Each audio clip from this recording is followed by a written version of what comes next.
Sinpo TV kembali hadir bersama saya Jihan Nabila dalam berita pilihan selama sepekan.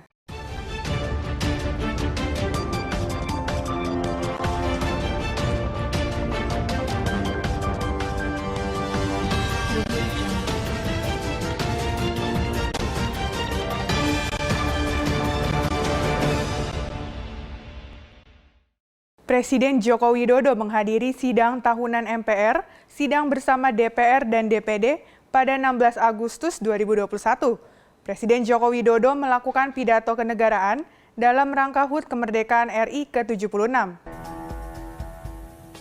Hadirin yang saya muliakan, belanja negara dalam RAPBN 2022 direncanakan sebesar 2.708,7 triliun rupiah yang meliputi belanja pemerintah pusat sebesar 1.938,3 triliun rupiah serta transfer ke daerah dan dana desa sebesar 770,4 triliun rupiah.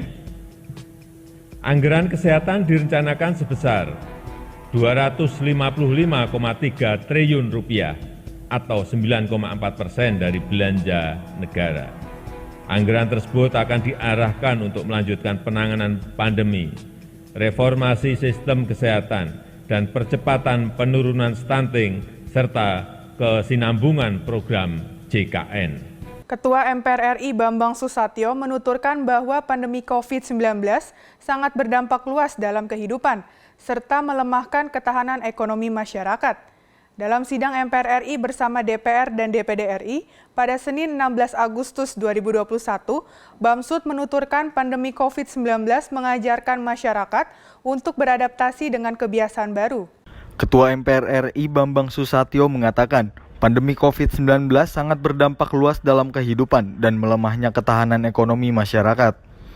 Dalam sidang tahunan MPR RI bersama DPR dan DPD RI pada Senin 16 Agustus 2021, Bambang menyampaikan pandemi COVID-19 mengajarkan masyarakat untuk beradaptasi dengan kebiasaan baru. Bambang menuturkan, mulai dari belajar dan bekerja di rumah, hingga menjaga jarak dan membiasakan diri dengan cara baru menjaga kesehatan. Sungguh dalam 2 tahun terakhir ini, dunia dan kita bangsa Indonesia tengah diuji dengan badai pandemi COVID-19 yang berdampak luas terhadap berbagai dimensi kehidupan bermasyarakat, berbangsa, dan bernegara. Tidak hanya masalah kesehatan manusia dan kemanusiaan, tetapi lebih luas lagi terasa dampaknya dalam dinamika dan stabilitas kehidupan, ideologi, politik, ekonomi, sosial, dan budaya. Bahkan dalam bidang pertahanan dan keamanan negara. Kita semua masyarakat Indonesia merasakan dampaknya, baik yang tinggal di perkotaan maupun di pedesaan. Utamanya semakin melemahnya ketahanan ekonomi masyarakat akibat menurunnya pendapatan karena pemutusan hubungan kerja dan tidak adanya kesempatan atau lapangan kerja.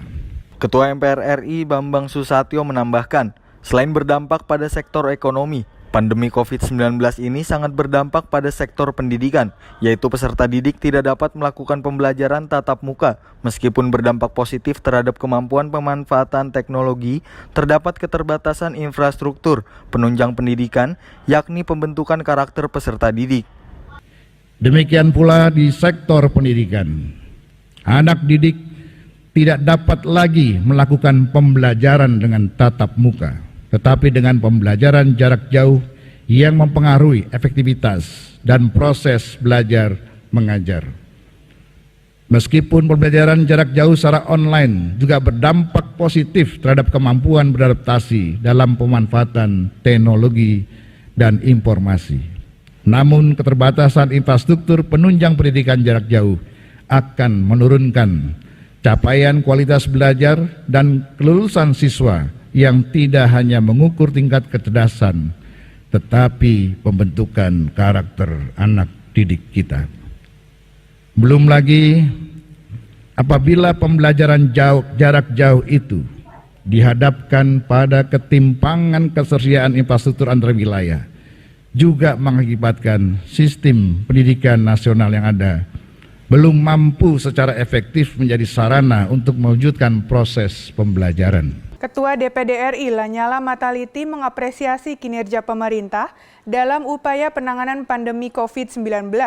Dalam pidatonya di sidang tahunan MPR bersama DPR dan DPD RI. Dalam pidato di sidang tahunan MPR bersama DPR dan DPD RI, Ketua DPD RI Lanyala Mataliti mengapresiasi kinerja pemerintah dalam upaya penanganan pandemi COVID-19.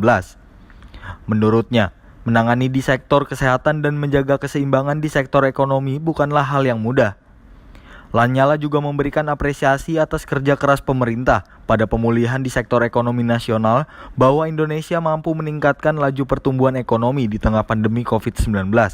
Kami memberikan apresiasi atas semua upaya dan langkah yang telah dilakukan pemerintah dalam menangani pandemi COVID-19 selama ini. Tentu tidak mudah menangani di sektor kesehatan dengan menjaga keseimbangan di sektor ekonomi. Oleh karena itu, kami tidak setuju dengan pendapat yang mengatakan bahwa negara telah gagal dalam menangani pandemi ini. Bahwa ada kekurangan memang harus diakui. Kami juga memberi apresiasi atas kerja keras di sektor pemulihan ekonomi nasional, di mana Indonesia mampu meningkatkan laju pertumbuhan ekonomi di tengah pandemi, meskipun masih didominasi belanja konsumsi yang juga ditopang government spending dan momentum Ramadan serta Idul Fitri dan Idul Adha. Ketua DPD RI itu juga menyampaikan kelemahan-kelemahan yang masih terjadi dalam penanganan pandemi COVID-19 selama 1 tahun di Indonesia. Lanyala menilai hikmah dari pandemi COVID-19 ini bukan untuk direnungi, tetapi harus menjadi titik awal pekerjaan besar bangsa Indonesia. Memang di setiap musibah dan bencana selalu ada hikmah. Pandemi COVID-19 ini juga memberikan hikmah, dan hikmah terbesar adalah kita sebagai bangsa mengetahui kelemahan-kelemahan fundamental yang selama ini belum terungkap secara terang benderang. Tentu hikmah ini bukan untuk direnungi saja, tetapi menjadi titik awal pekerjaan besar bangsa ini ke depan. Upacara dalam rangka HUT Kemerdekaan Republik Indonesia ke-76 bertempat di Istana Merdeka, Jakarta. Upacara digelar secara terbatas dan hanya dihadiri oleh pihak yang bertugas.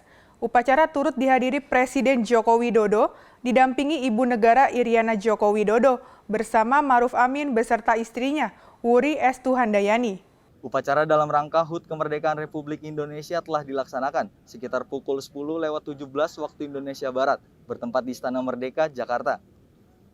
Upacara dihadiri Presiden Joko Widodo selaku Inspektur Upacara yang didampingi Ibu Negara Iriana Joko Widodo, serta Wakil Presiden Ma'ruf Amin beserta istrinya Wuri Estuhandayani. Upacara memperingati Hari Kemerdekaan ini masih sama seperti tahun sebelumnya, yaitu digelar secara terbatas dan hanya dihadiri oleh pihak yang bertugas di istana dengan protokol kesehatan yang ketat. Sebelumnya Menteri Sekretariat Negara Pratikno mengajak seluruh undangan dan masyarakat mengikuti upacara dengan hikmat secara virtual. Dan dalam upacara kali ini, jumlah anggota Paskibraka berbeda dengan tahun sebelumnya. Seperti yang diketahui pada tahun 2020, anggota Paskibraka hanya berjumlah 8 orang, kini berjumlah 68 orang. Upacara kali ini dipimpin Komandan Upacara Kolonel Penerbang Putu Sucahyadi. Di sisi lain, kondisi arus lalu lintas di sekitar istana juga sudah dilakukan sterilisasi pada pukul 6 waktu Indonesia Barat, mulai dari Jalan Simpang Harmoni, Jalan Veteran 3, kemudian jalur Gambir menuju Istana Merdeka, serta kawasan Patung Kuda Monas, termasuk kawasan Taman Monumen Nasional yang sudah disterilkan. Begitupun penerapan ganjil genap tetap diberlakukan sebagai upaya pengamanan upacara.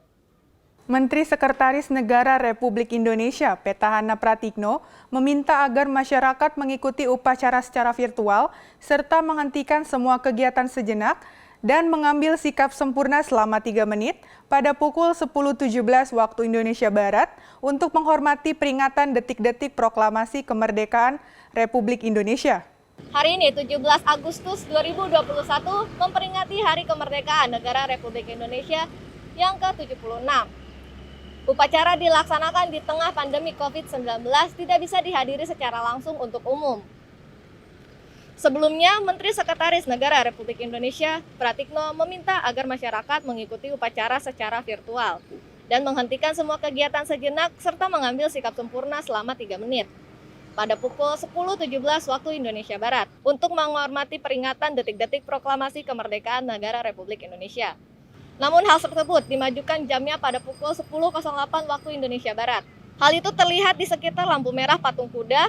Para pengendara diminta untuk berhenti sejenak dan bersikap sempurna untuk menghormati kenaikan bendera merah putih.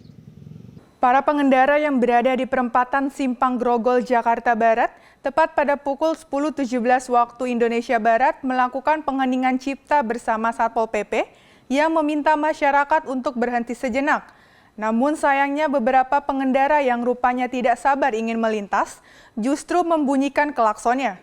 Memperingati detik-detik pembacaan proklamasi Hari Kemerdekaan yang diperingati masyarakat dengan mengheningkan cipta juga dilakukan di perempatan ruas Jalan Simpang Grogol, Jakarta Barat. Namun sayangnya, beberapa pengendara yang tidak sabar justru membunyikan klakson saat mengheningkan cipta dilaksanakan. Para pengendara yang berada di perempatan Simpang Grogol, Jakarta Barat, tepat pada pukul 10.17 waktu Indonesia Barat, melakukan pengheningan cipta bersama petugas Satpol PP yang meminta masyarakat untuk berhenti sejenak. Namun sayangnya dalam mengheningkan cipta, beberapa pengendara yang rupanya tidak sabar ingin melintas justru membunyikan klakson sempat beberapa kali. Meski bunyi klakson berbunyi, namun pengheningan cipta selama 2 menit tetap dilakukan. Para warga berharap perayaan Hari Ulang Tahun Kemerdekaan yang ke-76 ini membuat kondisi perekonomian semakin membaik, sekaligus pandemi COVID-19 segera berakhir. Terkait Hari Kemerdekaan tahun ini gimana Bang, harapannya apa Bang?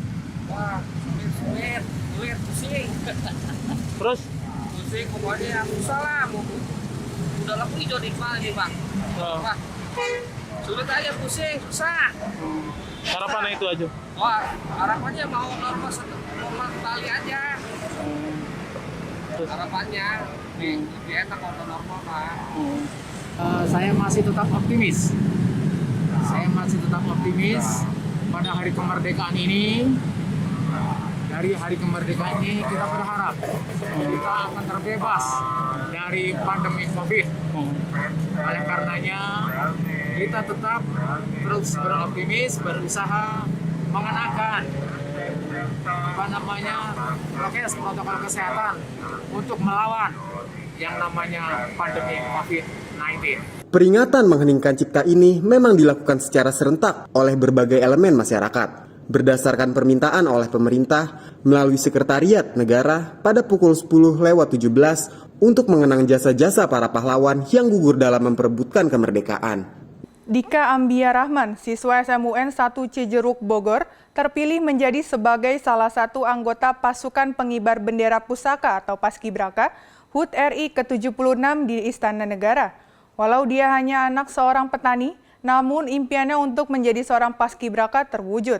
Ketekunan dan usaha yang keras membuat Dika Ambia Rahman, siswa SMUN 1 Cijeruk Bogor, terpilih sebagai salah satu anggota pasukan pengibar bendera Paskibraka HUT RI ke-76 di Istana Negara. Walau dia hanya anak seorang petani, namun impiannya untuk menjadi seorang paskibraka terwujud. Dika Ambia Rahman menjadi siswa SMUN 1 Cijeruk, Kabupaten Bogor yang pertama bisa masuk dalam anggota pasukan mengibar bendera Paskibraka pada tingkat nasional. Anak dari seorang petani asal Kampung Lengis, Desa Warung Menteng, Kecamatan Cijeruk, Kabupaten Bogor ini mendapat tugas membentangkan bendera merah putih dalam upacara HUT Kemerdekaan RI ke-76 di Istana Negara. Anak kedua dari 2 bersaudara ini dikenal santun. Selain aktif ekstrakurikuler Paskibraka, Dika juga aktif di pengajian remaja masjid di lingkungan rumahnya. Besok untuk menjadi salah satu peserta pengibar bendera ya di istana. Perasaan keluarga gimana sih Bu? Perasaan keluarga sangat senang, sangat-sangat bangga sama Dika. Keseharian Dika sendiri gimana Bu? Alhamdulillah, Dika itu ya anak yang mungkin baik lah untuk remaja pada umumnya. Cuman Dika itu ya untuk mencapai cita-citanya itu mungkin gak mudah ya. Dia sering berolahraga, sering belajar. Mau di lingkungan maupun di sekolahan, Dika jadi anak yang aktif. Dika ikut di kegiatan di kepemudaan RT 3, di Lengis RT 3 RW 5 itu. Ikut pengajian anak muda di sini. Untuk Bapak sendiri, aktivitas sehari-harinya sekarang ini? Bapak aktivitas sehari-harinya untuk saat ini bertani. Ananda Dika ini memang anak yang baik Pak, memang termasuk rajin gitu. Kemudian awalnya itu ada seleksi ya. Kami kan di sini punya ini Pak, punya ekskul paskibraka gitu. Kemudian seperti biasa kami suka diminta untuk menjadi pasukan paskibra di kecamatan. Nah, kemudian Dika ini termasuk anak yang ikut seleksi untuk tingkat kabupaten. Kemudian setelah di tingkat kabupaten dia dibawa untuk seleksi tingkat provinsi. Dan ternyata di tingkat provinsi juga dia terpilih menjadi paskibraka nasional Pak untuk di pusat di Istana Negara. Wakil Kepsek SMUN 1 Cijeruk, Aam Amelia menyatakan, siswa-siswi SMUN 1 Cijeruk sudah rutin terpilih menjadi anggota paskibraka di tingkat Kabupaten Bogor.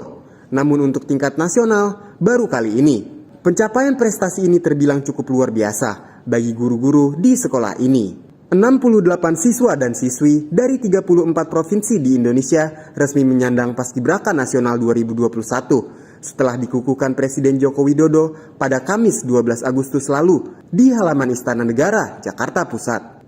Menteri Koordinator Kemaritiman dan Investasi Luhut Binsar Panjaitan menegaskan pemberlakuan pembatasan kegiatan masyarakat atau PPKM Jawa Bali diperpanjang hingga 23 Agustus 2021 mendatang. Keputusan ini berlaku bagi daerah yang menerapkan PPKM level 4, level 3, dan level 2. Menteri Koordinator Kemaritiman dan Investasi Luhut Binsar Panjaitan menegaskan, pemberlakuan pembatasan kegiatan masyarakat atau PPKM Jawa Bali diperpanjang hingga 23 Agustus 2021 mendatang. Keputusan ini berlaku bagi daerah yang menerapkan PPKM level 4, 3, dan 2. Seperti diketahui, pada perpanjangan PPKM level 4 pada 9 Agustus lalu, pemerintah melakukan uji coba pembukaan mal dengan syarat screening vaksinasi melalui aplikasi Peduli Lindungi bagi setiap pengunjung mal. Hasil dari screening dalam uji cobanya seminggu terakhir, didapati sebanyak 1 juta orang melakukan check-in pada sistem Peduli Lindungi untuk dapat masuk mal.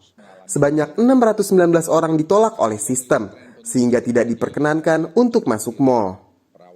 Berdasarkan evaluasi yang dilakukan atas arahan dan petunjuk Presiden Republik Indonesia, maka PPKM level 4, 3, dan 2 di Bali akan diperpanjang sampai tanggal 23 Agustus 2021. Selanjutnya, saya perlu juga jelaskan bahwa percobaan pembukaan yang dilakukan di pusat perbelanjaan seperti mal menunjukkan implementasi yang cukup baik. Melalui sistem Peduli Lindungi, pemerintah mendapati hasil ada 1,015 juta orang yang melakukan check-in pada sistem agar dapat masuk pusat belanja _mall, dan ada 619 orang ditolak masuk oleh sistem dan tidak diperkenankan untuk masuk ke dalam pusat perbelanjaan dalam seminggu terakhir dengan berbagai macam alasan. Wakil Ketua DPR RI Sufmi Dasko Ahmad menanggapi terkait pernyataan Komisi Pemberantasan Korupsi mengenai tingkat kepatuhan laporan harta kekayaan penyelenggaraan negara atau LHKPN oleh anggota DPR yang menurun tajam hingga 55% sepanjang semester 1 tahun 2021. Kondisi tersebut sangat berbanding terbalik dengan semester 1 di tahun 2020 yang laporannya mencapai 100%. Wakil Ketua DPR RI Sufmi Dasko Ahmad menanggapi terkait pernyataan Komisi Pemberantasan Korupsi atau KPK mengenai tingkat kepatuhan laporan harta kekayaan penyelenggara negara LHKPN oleh anggota DPR yang menurun tajam hingga 55% sepanjang semester 1 tahun 2021. Kondisi tersebut sangat berbanding terbalik dengan semester 1 di tahun 2020 yang laporannya mencapai 100%. Dasko menuturkan merosotnya tingkat kepatuhan LHKPN anggota DPR RI dimungkinkan karena saat ini sedang dalam situasi pandemi, sehingga hal itu juga membuat kegiatan-kegiatan yang dilaksanakan oleh DPR menjadi tidak fokus. Dasko pun mengatakan akan mengingatkan kembali anggota-anggota yang bertugas di DPR untuk segera membuat dan melaporkan LHKPN kepada KPK. Waduh, itu nanti kita cek lagi, karena mungkin pada saat-saat pandemi seperti sekarang ini, memang kegiatan-kegiatan menjadi nggak fokus ya, gitu loh. Nah, sehingga nanti kita akan ingatkan kepada kawan-kawan yang belum LHKPN supaya segera membuat LHKPN. Korban dugaan tindakan penyebarluasan informasi pribadi ke publik atau doxing melaporkan perusahaan pinjaman online ke Polres Metro Jakarta Utara pada Selasa 10 Agustus 2021.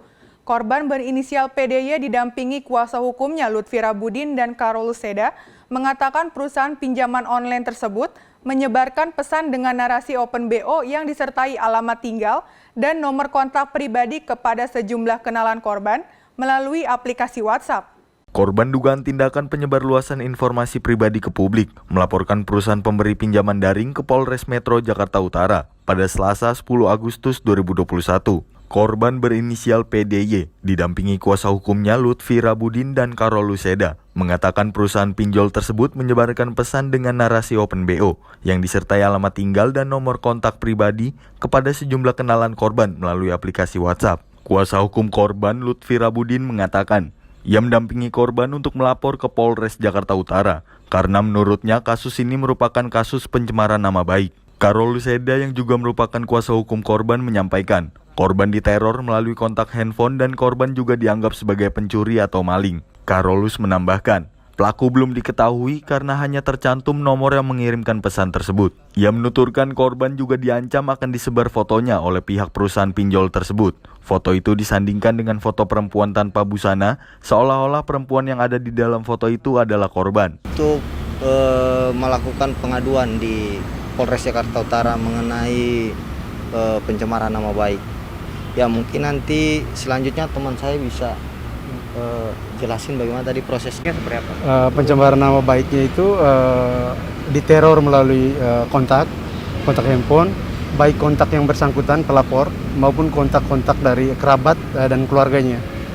Dianggap lapor sebagai pencuri dan maling, terus ada juga beberapa dikirim foto yang satu frame itu yang mungkin sedikit sangat kurang nggak etis. Jadi foto yang disandingkan foto korban, foto pelapor dengan perempuan anonim yang mungkin sengaja dicari kemiripannya, dan kemudian yang disandingkan itu foto dengan perempuan yang tidak berbusana. Pelakunya itu dia. Makanya sifatnya hari ini memang kami nanti akan dipanggil lagi. Nanti setelah ditunjuk siapa memang yang menanganin perkara ini.